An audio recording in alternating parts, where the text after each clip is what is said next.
Jacinta Casimiro Portugal Guarda, sou procuradora da República no Distrito de Chibuto, mas trabalho juntamente com a minha colega, a procuradora-chefe, doutora Ângela Montalvo. Ela é a minha colega. Primeiro, parabenizar os dois painelistas pela apresentação sábia. Não vou levar muito tempo, como a moderadora ali fez referência. Só de dizer que nós, como a Procuradoria Distrital da República de Chibuto, estamos a realizar palestras nas comunidades, nas escolas, assim como nas instituições públicas e privadas, para podermos incentivar essas pessoas para poderem deixar de praticar o tipo legal de crime de violência baseado no gênero. Dizer também que nós temos como fonte, nesse caso, para podermos fazer as nossas denúncias. De certa forma, há certas pessoas que não querem aparecer a fazer denúncia, principalmente quando sabemos que a lei de violência doméstica, que é a lei 29/2000, no 29 de setembro, é uma lei quando o crime é denunciado, é de natureza pública. Temos aqui a linha verde do procurador, temos 84, 83, 90, 97, 9. Temos também a linha do procurador, tem a linha verde, assim como a linha do procurador, 82, 31, 44, 955. Não trago aqui a linha do procurador a nível da província de Chibuto, mas esse é geral. E temos também a linha Fala Criança, que é 116. Nós podemos fazer as nossas denúncias nestes canais. Também dizer que nos megaprojetos do segundo painel, o segundo painel, cá no Chibuto, temos registro de certas instituições privadas, assim como públicas, os trabalhadores sofrem de violência. Então, já ter denúncia, as pessoas temem denunciar a partir do comando, temem denunciar a partir de outros canais. Por exemplo, na Procuradoria, nós pessoalmente abrimos a queixa e já estamos a tramitar os processos. Então, peço à comunidade em geral que não se sintam acanhados, denunciem, as portas estão abertas. E deixar um apelo quebra do silêncio. Vamos denunciar homens, não no sentido geral, mas homem. Vamos denunciar. E obrigado. Chamo-me Roberto de Santos, sou juiz-presidente aqui do Tribunal do Distrito. Em primeiro lugar, gostaria de parabenizar os dois painelistas pelas brilhantes apresentações. Bom, nós como Tribunal, nesses casos de violência baseada no gênero, somos chamados a intervir quando a proteção falha. Nesse contexto, gostava aqui de realçar que dos vários casos que já submetemos a julgamento, teve sempre a intervenção dos líderes das autoridades locais.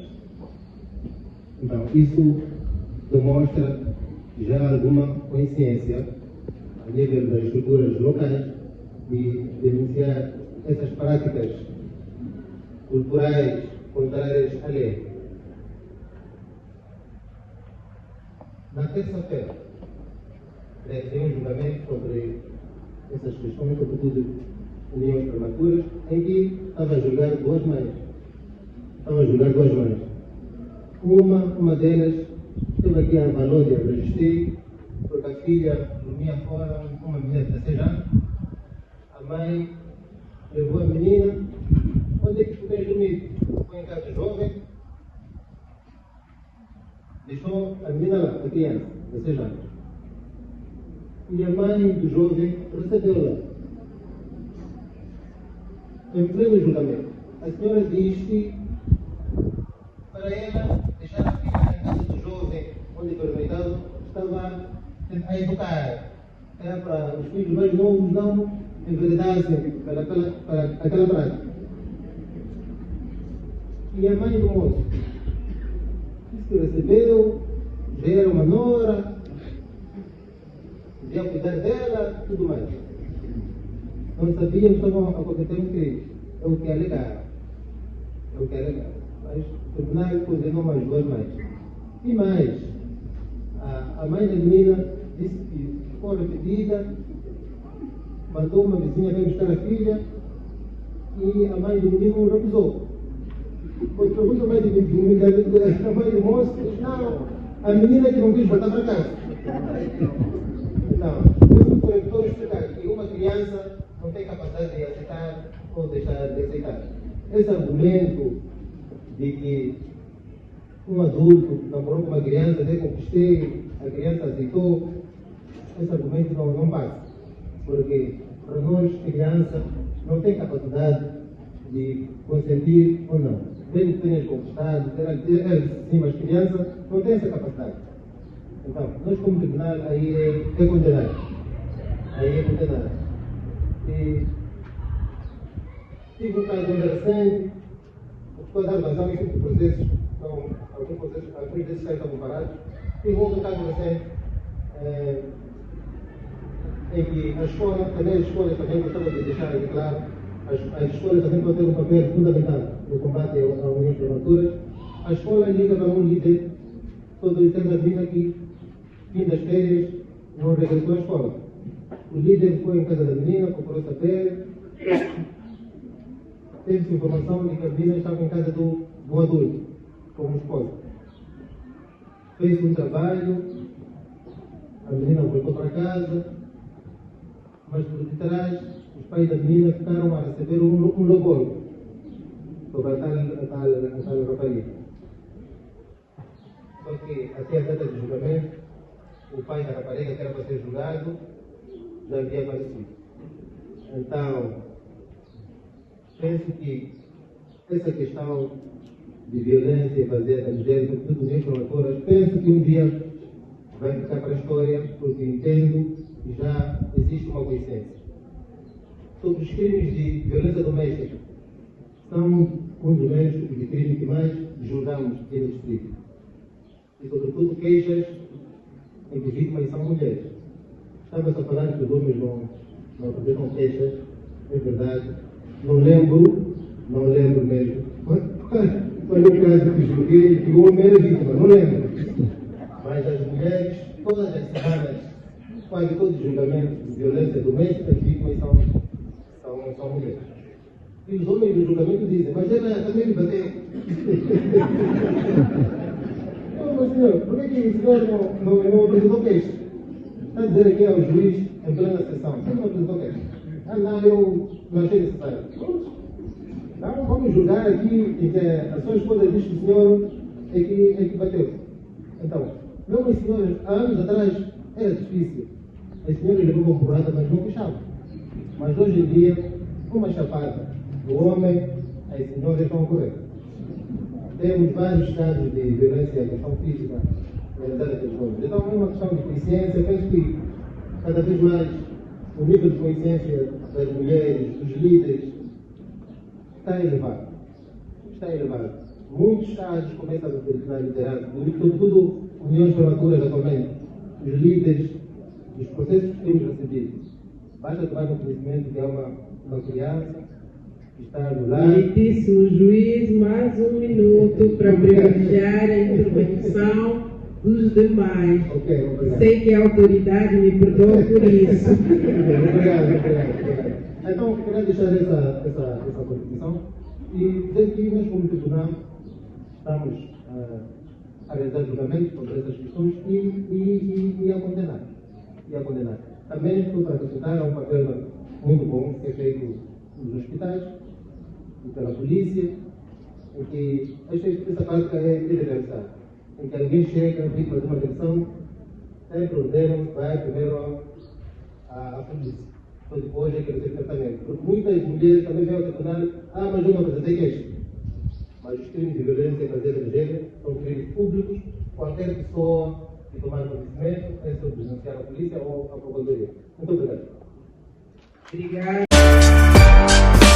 Padre Constantino, padre da Igreja Católica. Antes, agradecer nossos irmãos que aqui apresentaram o tema e pude perceber aquilo que muito aprendi em filosofia. Nunca se tratam os problemas sem procurar as causas. Os nossos irmãos ilustraram-nos aqui um pouco as causas destes problemas, em particular o nosso irmão Sérgio, que falou no primeiro tema desta abordagem da questão da violência baseada no gênero, combate da HIV e SIDA. Eu não vou lhe fazer questão quanto ao primeiro tema, mas um simples comentário, depois passo rapidamente a essa questão do Sérgio, que acaba de dizer, o doutor Sérgio.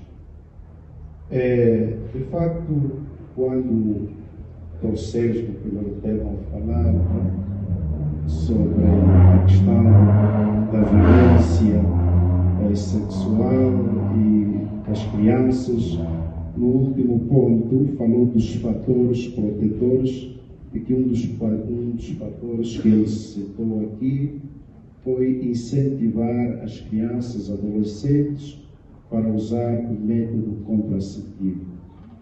Eu fiquei um pouco assim embasbacado, isto é, não será este termo incentivar, não está bem colocado. Incentivar significa dar ânimo, estimular, dar força a alguém a fazer algo. As crianças não se deve estimular, não se deve dar ânimo para usar os métodos contraceptivos. As crianças e adolescentes, na minha humilde percepção, deve dizer claramente que não se deve praticar as artes. Incentivar a criança para usar os métodos contraceptivos, estamos a ir para outros caminhos, a não ser dizer que as crianças e adolescentes pratiquem. É um bom modo de ver, não sei, o termo aqui incentivar, acho que não cai lá tão bem como está ali a igreja, sempre foi num caminho muito sério, no sentido até mesmo de falar da abstinência, se possível for. Obrigado. Quanto ao segundo tema, do Sérgio, agradeço pela sua intervenção belíssima. Eu coloquei aqui uma questão de tudo que apresentou. O que fazer contra estes megas projetos? Estes megas projetos, de facto, vão promovendo a sua desigualdade, até não diria promover, não promove a desigualdade. O homem que adere a este mega projeto, a mulher que ganha um pouco mais, é que vai na sua vivência com a família ou na sociedade, por falta de equilíbrio, porque tem dinheiro, vai promovendo esta desigualdade ou a violência na sociedade ou na família.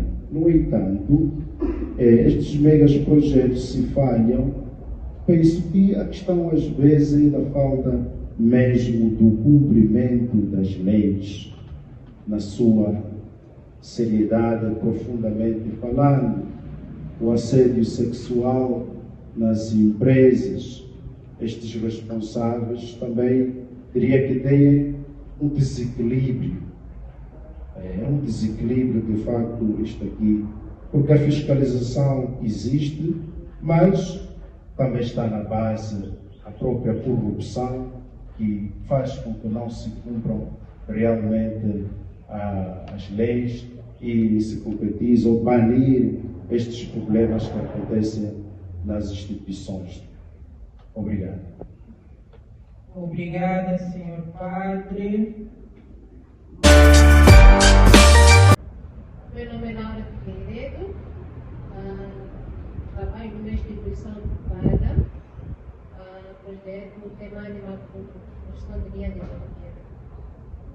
parabenizar o Sr. Sérgio por esta intervenção, tocou-nos bastante. Queria aqui deixar a nossa experiência em termos de implementação de combate à violência baseada no gênero. Primeiro, comentar o primeiro ponto em relação à violência baseada no gênero, mas sim, completamente do que falamos do homem. Quer dizer que os homens sim sofrem violência baseada no gênero, diariamente. O que acontece? Devido à nossa cultura, os nossos hábitos, os nossos costumes, os homens eles têm medo de denunciar. E concretamente nossas equipes multissetoriais não estão preparadas para receber este homem, esta denúncia. Um homem que leva a porrada dentro de casa, dificilmente vai a uma esquadra denunciar. O que é que o polícia irá dizer primeiramente? É escravo. Né? O que a ponto focal que vai atender este homem vai dizer? Vai olhar este homem com uma indiferença. Como é que permitiu levar porrada com a sua mulher? Também existem outros tipos de violência que este homem pode sofrer e sofre. Questão da violência econômica. Só o fato da mulher dentro de casa dizer que o senhor não é provedor ou o salário que traz dentro de casa não é suficiente, estamos perante uma violência. Dizer que a educação que presta aos seus filhos não é concretamente de um homem de verdade, estamos perante uma violência. Os homens normalizam esse tipo de comentário, normalizam esse tipo de questão. Então, nós mulheres, como somos mais vulneráveis, temos gabinetes, temos leis, temos tanta coisa que vai defender esta mulher. Nós temos a abertura de denunciar. Só o fato de homem a informar esta mulher que deve praticar ou deve deixar de trabalhar ou deve fazer um carrinho da amendoim. Chega às 15 do trabalho e fazer um carrinho da amendoim porque é sua esposa. Esta mulher pode se considerar aquilo como uma violência. Porque existem canais que explicam muito bem o que é violência baseada no gênero para esta mulher. Então, é importante nós olharmos todas estas vertentes e criamos mecanismos também de acolher este homem, demonstrar a este homem que pode muito bem denunciar, pode muito bem, ele pode e sofre violência. Mesmo nós que estamos aqui, acredito que, agora que eu estou a colocar os exemplos, já estão a se recordar do que falou para o marido no dia anterior. Então, era este comentário que eu queria deixar. E quanto aos megas projetos, nós temos financiadores, existem projetos sim, que existem, e temos financiadores que exigem que se olhe desta parte de violência baseada no gênero. O senhor Sérgio aqui falou em relação ao número de trabalhadores. Nós, quando chegamos com certo tipo de projeto, nós temos um número elevado de trabalhadores. Estes trabalhadores clientes de locais diferentes, países diferentes, províncias diferentes. Então, existem lá mecanismos, existem lá planos de ação para combater esta violência baseada no gênero. Não são todos os projetos, mas maioritariamente esses projetos se implementam. Quanto ao plano de ação implementado para este projeto, eu quero aqui partilhar, fazemos as sensibilizações nas comunidades, fazemos a questão de divulgação de mecanismos de denúncia, procuramos de todas as formas acolher estas comunidades por onde passa o projeto, demonstrar que nós sabemos muito bem que eles podem sofrer a violência baseada no gênero, mas existe aqui um desafio muito grande. O primeiro desafio é a questão da liderança local. A liderança local é nosso ponto de entrada, mas verificamos que, maioritariamente, existem líderes que normalizam a questão da violência baseada no gênero. Se chega um trabalhador na comunidade e diz: eu quero casar esta mulher, é menor de idade, dá algum valor ao líder, o líder vai aceitar. Porque para ele, olha aquilo como um ganho para a comunidade. Os pais, se tem a sua filha, é maior de idade, tem uma relação com o trabalhador, eles não vão denunciar este caso porque sabem muito bem que está trazendo um ganho para a sua família. Então, é um desafio muito grande. Realizamos sensibilizações, tentamos acolher as mulheres, até mesmo estes homens, mas a questão cultural, os hábitos, os costumes, tem sido um grande desafio para a implementação do livro. E também existe a questão do trabalho com as equipes multissetoriais.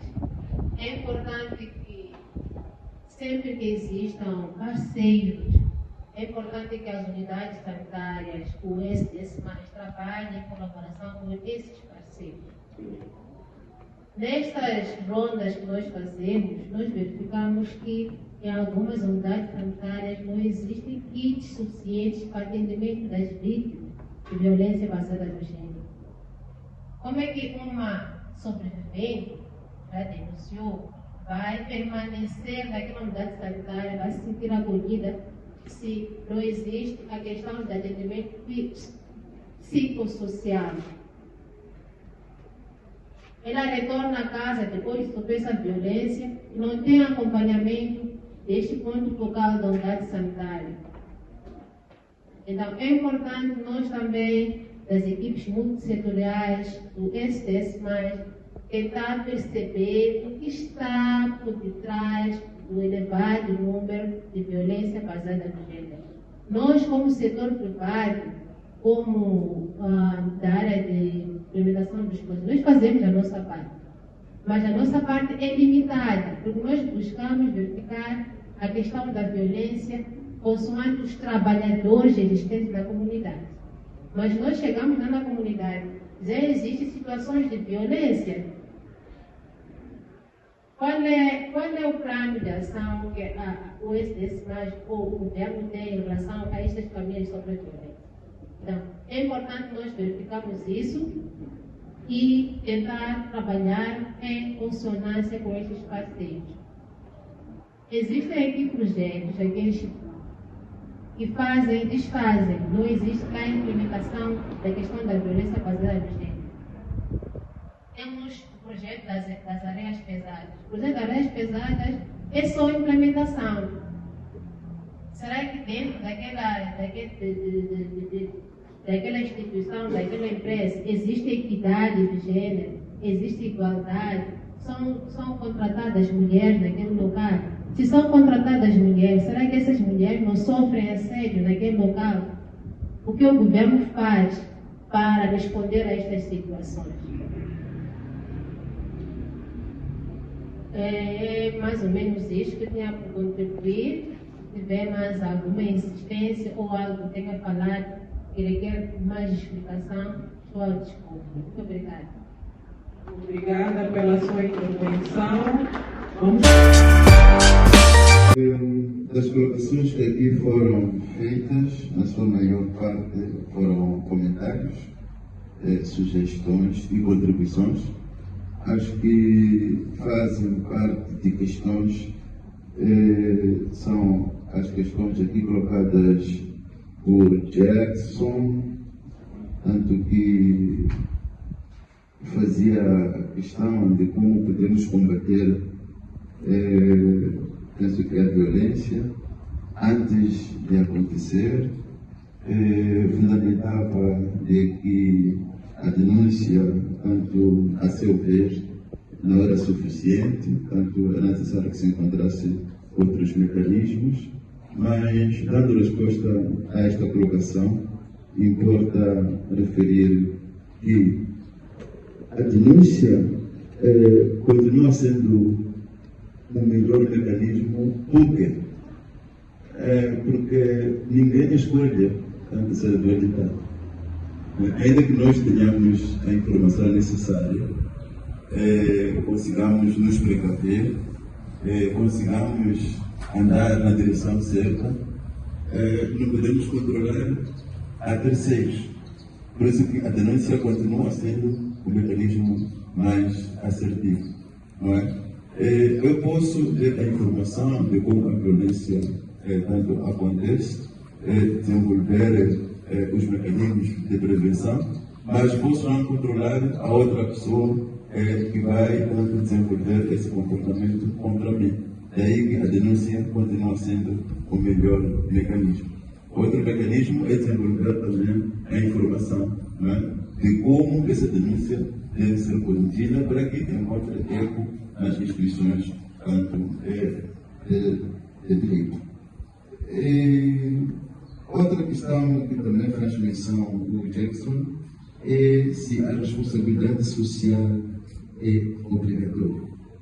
Não é obrigatório. Não é? Só para lembrar aqui, quando o MC anunciou os parceiros que ajudaram este evento, não é? Ninguém não foi colocado uma arma na cabeça para contribuir, mas porque nos dias atuais, uma das formas certas de fazer gestão das empresas é fazer a responsabilidade social. Daí que parte dos parceiros que tiveram tantas condições fizeram essa contribuição. Portanto, é um dos mecanismos de gestão das organizações fazer a responsabilidade social. Nunca obrigatória, mas chama a atenção e leva a alguma vantagem, não é? Tanto na sociedade e ao nível de outras instituições. Ela não é obrigatória, mas dá algum charme, dá uma apreciação positiva desta ação que é desenvolvida. Não querendo com isso dizer que a pessoa que não contribui nem mais triste, mas nos dias de hoje, um dos mecanismos da modernização tanto é a responsabilidade social. Em relação à colocação do Padre Constantino, ele faz uma colocação e depois traz consigo uma resposta, não é?